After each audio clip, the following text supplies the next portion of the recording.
మధుర మీనాక్షి. మీనాక్షి అమ్మవారి చరిత్ర చాలా విభిన్నంగా ఉంది. మధుర మీనాక్షి ఆలయంలో అమ్మవారి దేవాలయ ప్రాంగణంలో 3 వక్షోజాలతో ఓ దేవతామూర్తి కనబడతారు. ఈ శిల్పం ఆకృతి అలా ఎందుకు ఉన్నదన్న విషయంపై ఓ చరిత్ర ఉంది.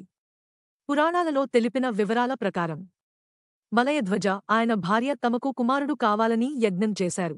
వారలా యజ్ఞం చేస్తుండగా అగ్ని నుంచి 3 ఏళ్ల వయసున్న పాప జనించింది.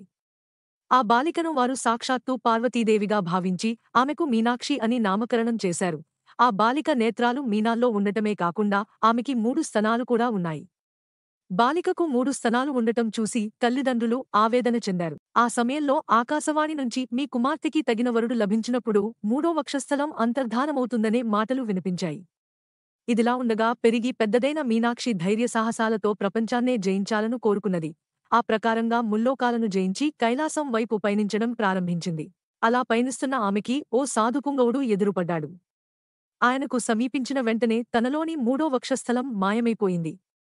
దానితో ఆ వచ్చిన సాధువు సాక్షాత్తు శివుడని గుర్తించింది. తను కూడా మీనాక్షి దేవి రూపంలో ఉన్న పార్వతిగా గుర్తించింది.